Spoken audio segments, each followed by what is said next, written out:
भगवान श्री रामचंद्र जी की जय हो।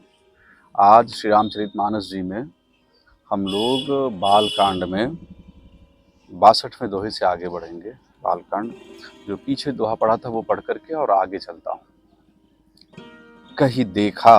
कही देखा हर जतन बहु, रही न दक्ष कुमारी, दिए मुख्य गण संग तब, विदा कीन त्रिपुरारी। शिव जी ने बहुत प्रकार से कहकर देख लिया। माता सती को कई प्रकार से भगवान शंकर ने समझाया। 84 हजार वर्ष की समाधि के बाद जब भगवान शंकर जागते हैं, समाधिस्थ अवस्था से बाहर आते हैं, उसी समय राजा दक्ष जो थे, दक्ष जी की पुत्री ही माता सती थी और दक्ष जी ने अपने घर पे बहुत भव्य यज्ञ का आयोजन किया था, जिसमें भगवान शिव को उन्होंने निमंत्रण नहीं दिया था। जिसके पीछे का कारण कि भगवान शिव से वो द्रोह मानते थे, अप्रसन्न थे। ब्रह्मा जी की एक सभा में भगवान शिव से नाराज हुए थे। वो नाराजगी उनकी यथावत बनी रही, जिसको लेकर के उन्होंने शिव जी को उस यज्ञ का निमंत्रण नहीं दिया और भगवान शंकर के द्रोह के कारण उन्होंने माता सती अपनी पुत्री को भी निमंत्रण नहीं दिया यज्ञ में आने का। वहाँ माता सती भगवान के कई बार समझाने के बाद भी अपने घर जाने की हृदय में एक लालसा थी, सबके होती है, जाना भी चाहिए। लेकिन जहाँ जिस स्थल पर अगर पत्नी का सम्मान नहीं है तो पति को नहीं जाना चाहिए, पति का सम्मान नहीं है तो पत्नी को नहीं जाना चाहिए। उस स्थल पर भगवान शंकर ने कहा भी कि वहाँ मुझे निमंत्रण नहीं दिया गया है सब जान करके, और आपको भी नहीं बुलाया गया है मेरे कारण, तो वहाँ जाना उचित नहीं है। बार बार समझाने के बाद भी माता सती माता नहीं मानती हैं, तो भगवान शंकर उन्हें अपने जो उनके गढ़ रहते हैं, भगवान के मुख्य गढ़, उनके साथ विदा करते हैं, भेज देते हैं। और कल यहाँ तक था, आज आगे कि पिता भवन जब गई भवानी, पिता के भवन जब भवानी जाती हैं, पिता भवन जब गई भवानी, दक्ष त्रास काहू न सनमानी। सादर भले ही मिली एक माता, भगिनी मिली बहुत मुस्काता। भवानी जब पिता दक्ष के घर पहुंची, तब दक्ष के डर के मारे किसी ने उनकी आवभगत नहीं की। केवल एक माता भले ही आदर से मिली, बहिनें बहुत मुस्कुराती हुई मिली। दक्ष ने तो उनकी कुछ कुशल तक नहीं पूछी। सती को देखकर उल्टे उनके सारे अंग जल उठे। तब सती ने जाकर यज्ञ देखा तो वहाँ कहीं शिव जी का भाग दिखाई नहीं दिया। तब शिव जी ने जो कहा था वह उनकी समझ में आया। शिव जी ने क्या कहा था, क्या समझ में आया उनको कि तब चित चढ़ेऊ जो शंकर कहेऊ। तब चित का मतलब विचार में, तब चित चढ़ेऊ जो शंकर कहेऊ, प्रभु अपमान समुझ उर दहेऊ। पाछिल दुख न हृदय अस व्यापा, जस यह भयऊ महापरितापा। तब शिव जी ने जो कहा था वह उनकी समझ में आया। स्वामी का अपमान समझकर सती का हृदय जल उठा। पिछला पति परित्याग का दुख उनके हृदय में उतना नहीं व्यापा था जितना महान दुख इस समय पति अपमान के कारण हुआ। यद्यपि जगत में अनेक प्रकार के दारुण दुख हैं, तथापि जाति अपमान सबसे बढ़कर कठिन है। यह समझकर सती जी को बड़ा क्रोध हो आया। माता ने उन्हें बहुत प्रकार से समझाया बुझाया, परंतु उनसे शिव जी का अपमान सहा नहीं गया। इससे उनके हृदय में कुछ भी प्रबोध नहीं हुआ। तब वे सारी सभा को हठपूर्वक डांट कर क्रोध भरे वचन बोली कि हे सभा, क्या कहीं सभा को कि सुनहु सभासद सकल मुनिंदा, सुनहु सभासद सकल मुनिंदा, कही सुनी जिन शंकर, कही सुनी जिन शंकर निंदा। सो फल तुरत लहब सब काहू, भली भांति पछिताव पिताहूँ।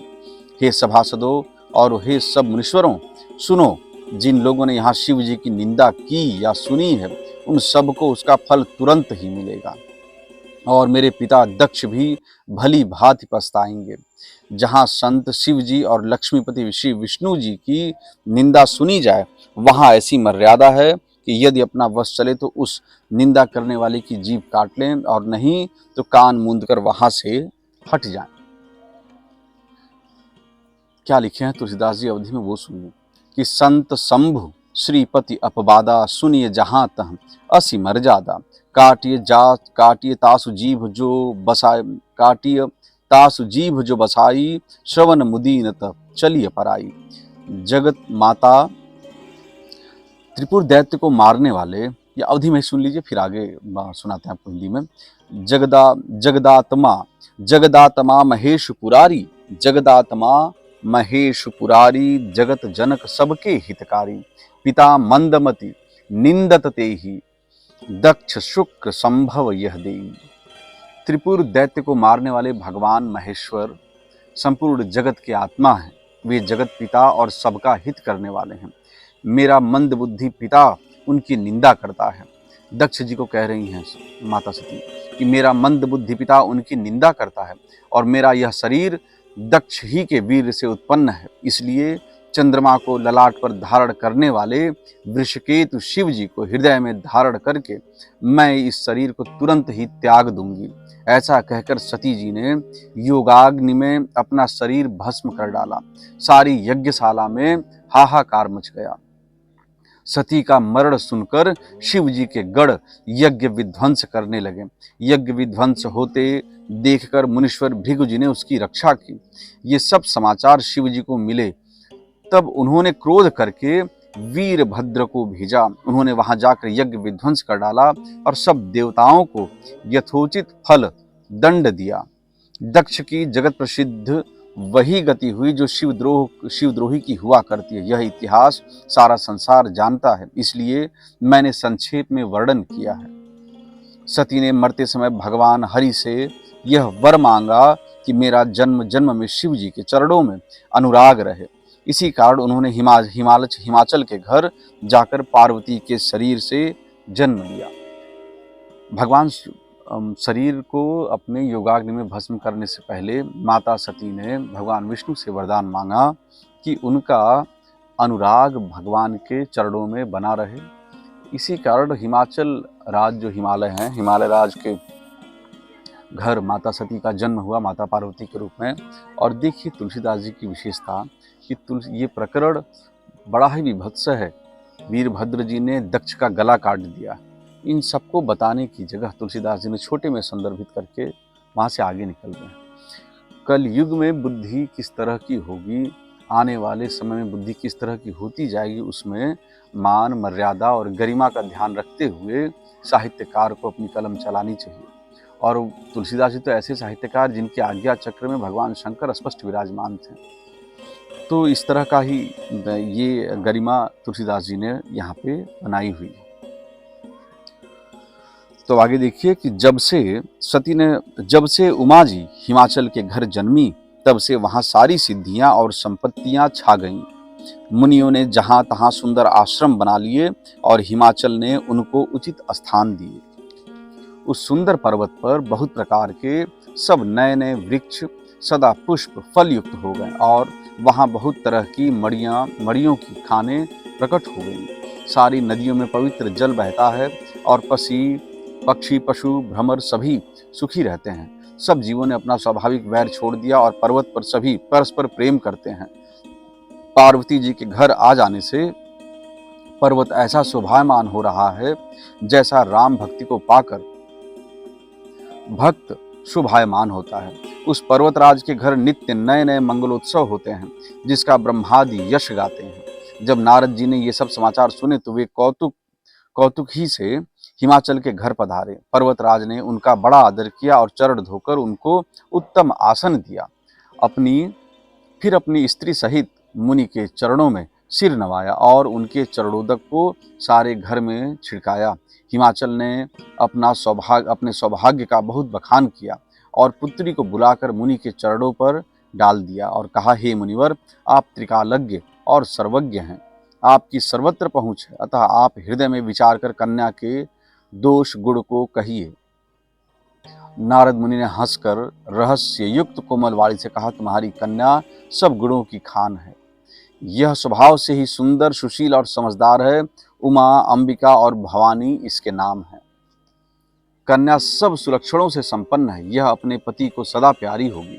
इसका सुहाग सदा अचल रहेगा और इसके माता पिता यश पावेंगे। यह सारे जगत में पूज्य होगी और इसकी सेवा करने से कुछ भी दुर्लभ न होगा।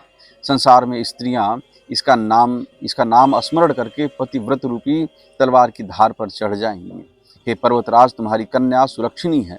अब इसमें 2-4 अवगुण, नारद जी ने इसको अवगुण कहा है कि 2-4 अवगुण हैं।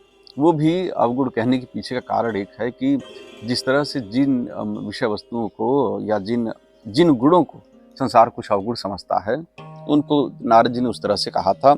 ये गुण किस तरह, ये अवगुण किस तरह से, अगली ही पंक्ति में किस तरह से ये गुण के रूप में परिवर्तित होते हैं कि कोई अवगुण जो हम समझते हैं, अगर वो किसी पुरुषोत्तम के साथ लगा हुआ है, किसी देव के साथ अगर वो चीज़ आती है, किसी से सहज सरल मनुष्य के साथ वो चीज़ आती है, तो वो अवगुण भी गुण के पीछे का बहुत बड़ा कारण बीज हो जाता है। क्या है कि हे पर्वतराज तुम्हारी कन्या सुलक्षणी है। अब इसमें 2-4 अवगुण हैं, उन्हें भी सुन लो।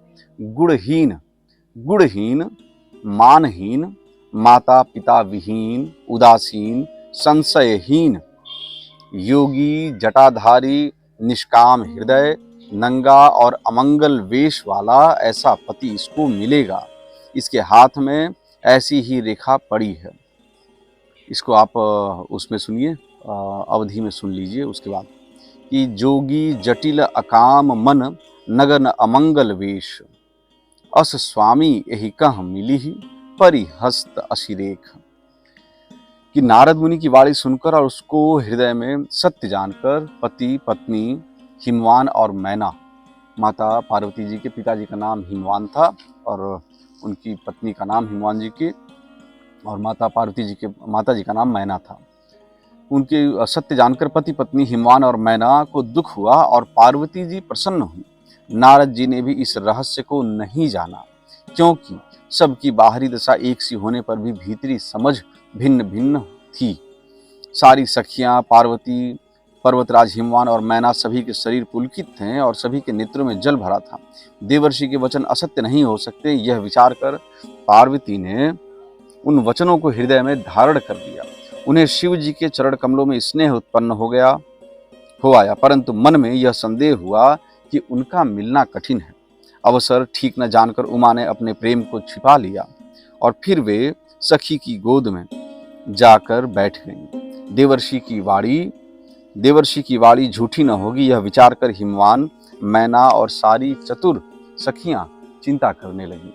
फिर हृदय में धीरज धरकर पर्वतराज ने कहा, हे नाथ, कहिए अब क्या उपाय किया जाए। मुनीश्वर ने कहा, हे हिमवान, सुनो, विधाता ने ललाट पर जो कुछ लिख दिया है उसको देवता, दानव, मनुष्य, नाग और मुनि कोई भी नहीं मिटा सकते हैं।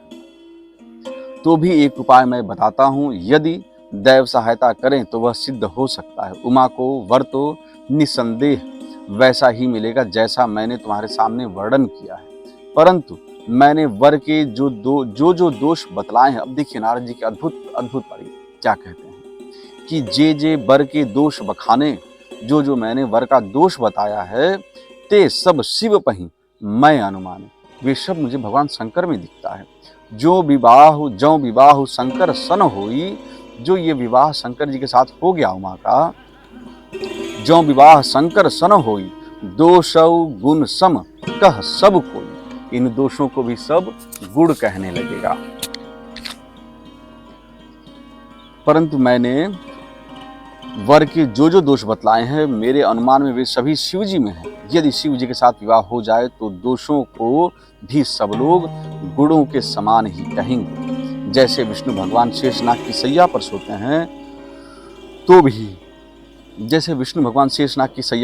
हैं तो भी पंडित लोग उनको कोई दोष नहीं लगाते। सूर्य और अग्निदेव अच्छे बुरे सभी रसों का भक्षण करते हैं, परंतु उनको कोई बुरा नहीं कहता।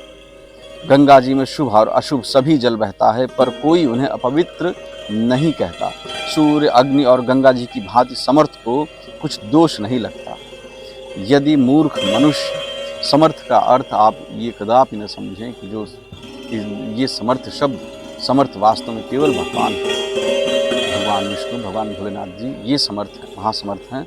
ये शब्द केवल, और ये जो दोहा या ये चौपाई है, इनके लिए, ऐसा नहीं कि कोई समर्थवान व्यक्ति आपके गांव घर में आसपास कोई गलत काम करे और वो उसको सही ठहराया जाए, ऐसा नहीं है।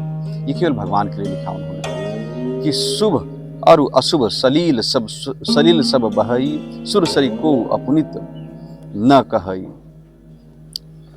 शुभ सरु अशुभ सलील सब बहई, सुर सरि को अपुनीत न कहई। समरथ कहूँ नहीं दोष गुसाई, रवि पावक सुर सरि की नाई। जौ अस हिसिसा करहि नर, जड़ विवेक अभिमान, परहि कलप भरी नरक महु, जीव की ईस समान।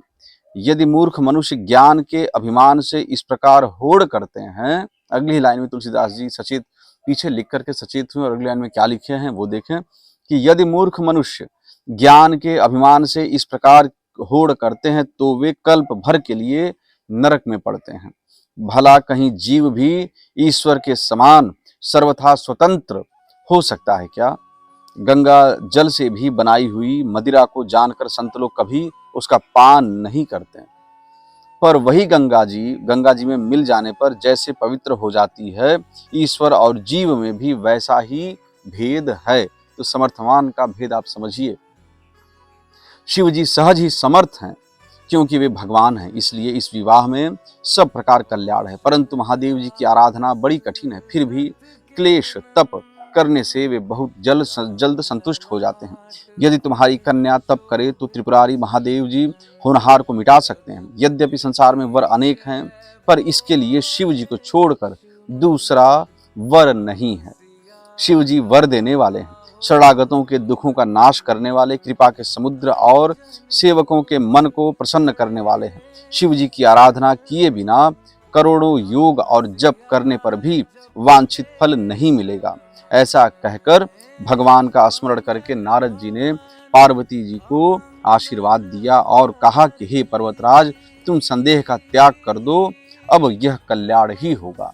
इसको अवधि में भी सुन लें कि अस कही नारद सुमिरि हरि, अस कही नारद सुमिरि हरि, भगवान विष्णु का स्मरण करके, अस कही नारद सुमिरि हरि, गिरि जहि दीन ही आशीष, होई ही यह कल्याण अब संशय तजहु गिरीश। ऐसा कहकर भगवान का स्मरण करके नारद जी ने पार्वती को आशीर्वाद दिया और कहा कि हे पर्वतराज, तुम संदेह का त्याग करो, अब यह कल्याण ही होगा। भगवान श्री रामचंद्र जी की जय हो। आप वीडियो को सुने, शेयर करें, जिससे अधिक से अधिक लोग हिंदी में इस एक तुच्छ प्रयास का हमारे या जो हमारी भावना है ये लोगों तक पहुँचे। आपके बच्चों तक ये ज़रूर जाए कि ये बच्चे हिंदी में सुन सकें। अवधि का पढ़ने का समय हो सकता है ना हो, तो हम लोग अपने काम धाम के बाद भी, अपना जो वर्किंग लोड है उसके बाद भी ये वीडियो भगवान के आशीर्वाद से, उनकी प्रेरणा से आपके बीच लाते रहा जाएगा। धन्यवाद। जय श्री राम।